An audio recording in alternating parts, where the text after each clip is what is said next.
I spent my whole childhood dreaming of knights and heroes, so I built a place where people could live that out. But the real fight had nothing to do with blades. Kamusta mga kaibigan? Welcome to Josh Friends, where faith meets friendship and inspiration is always within reach. Ako po si Father Migs Ramirez, and as we step into another year together, I'm so glad you're here with us. For those just joining us, think of this as your spiritual tambayan, a place where we gather to share stories of faith through the amazing collection from JESCOM exclusives, Stories of Faith. Whether you're a long-time listener or this is your first time here, tuloy po kayo. Part na kayo ng barkada namin. Each episode, we invite friends of the Jesuits to share something special from the JESCOM Exclusives library. Readings from our books, song lyrics turned into poetry, and words that might be exactly what your heart needs to hear today. So, sit back, relax, and let's dive into another episode of heartwarming stories and uplifting messages. Are you ready? Let's go! My name is Strubu, founding president of Knights of Blue, a historical European martial arts club. HEMA for short. We train with actual swords. We study actual medieval fighting techniques, and yes, before you asked, it is exactly as cool as it sounds. But I didn't start this because I wanted to run an organization. I started it because I was tired of being in ones that weren't worth being in. This July, we're in Ignatian month. The whole month leading to the feast of St. Ignatius of Loyola on July 31st. And the song that keeps finding me this season is Take and Receive from the St. Ignatius of Loyola playlist on Spotify. I didn't go looking for it. Someone put it in front of me. And when I heard it, something in it stopped me. Take and receive, O Lord, my liberty. Take all of my will, my mind, my memory. All things I hold and all I own are thine. All things I hold, all I own. For someone who spent the better part of a year building something from nothing, those words hit differently than I expected. I grew up on stories of heroes, Faramir, Wesley from The Princess Bride, Zuko, Desmond Doss, characters who looked at what was normal, what was expected, and what was convenient, and chose differently anyway. Not because it was easy, but because it was right. The stories shaped me, the kind of person I wanted to be, the standard I held myself to even when no one was really watching. And then real life happened. I joined organizations, varsities, ROTCs, student councils, and in almost every one of them, I found the same things: inefficiency, arbitrarity, people treated as lesser than. In some of these organizations, I spoke up. I often went out of turn because I did that because I genuinely believed that what was being done was the wrong thing. It cost me.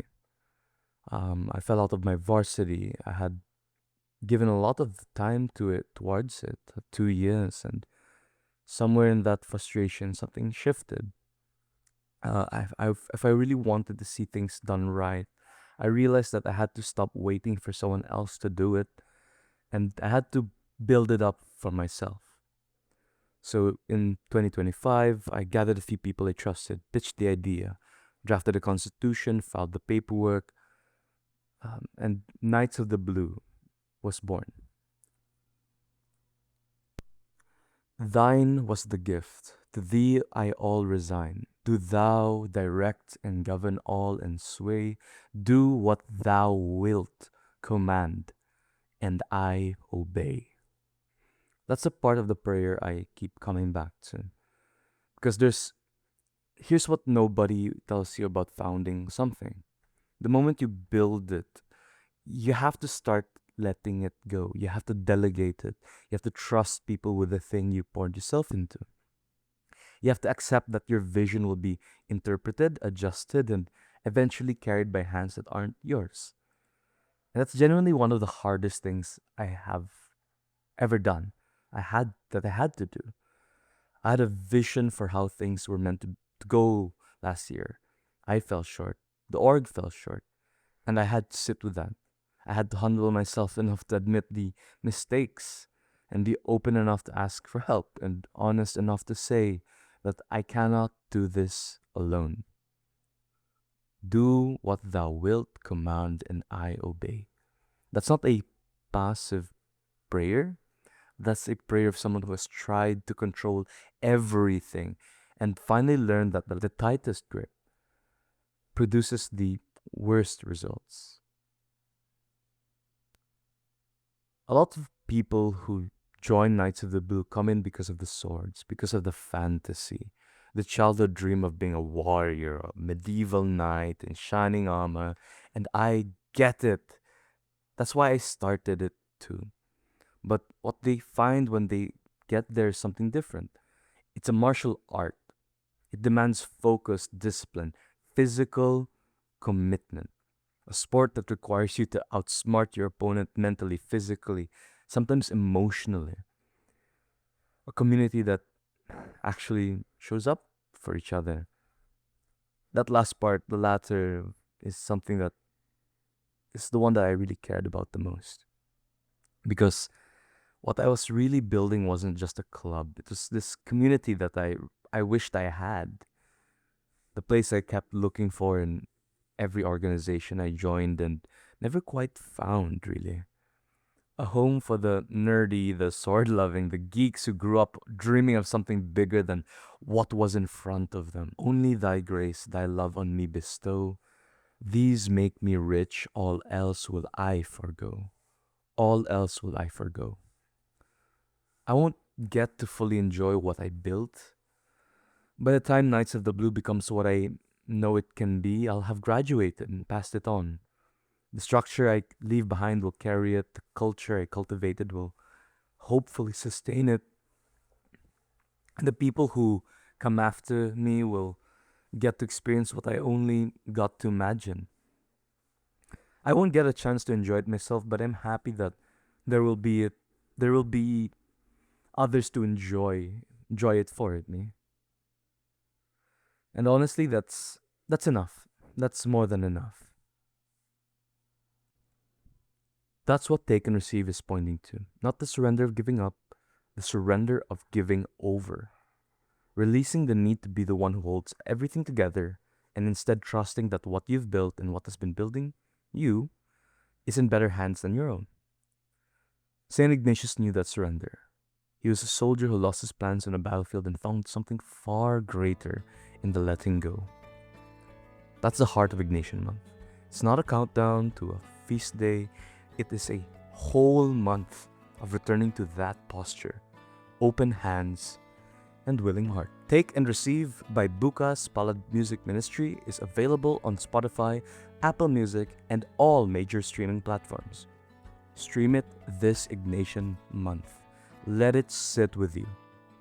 And journey with us through the St. Ignatius of Loyola playlist on Spotify. Music for the whole month of returning to what truly matters. Support the ministry at jescom.ph/Josh.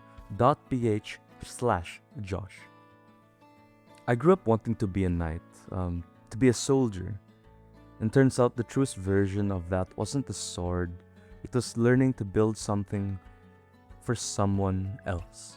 To give to someone else without counting the cost. To lead without needing the glory. To take everything you are and everything you've built and to offer it all up. All things I hold, all I own. Take and receive. Maraming salamat po mga kaibigan. I hope the words we shared resonated with you and gave you something beautiful to carry into your week. Remember, the full book, song, or resource we featured today, along with so many other inspiring materials, can be found at JustCom Exclusives Stories of Faith. And before we go, I want to remind you, in this journey of faith, hindi ka nag-iisa. We are all in this together. growing and discovering God's love in every conversation, every story, and every moment. Ito po si Father Migs Ramirez, and until we meet again, paalam at ingat mga kaibigan.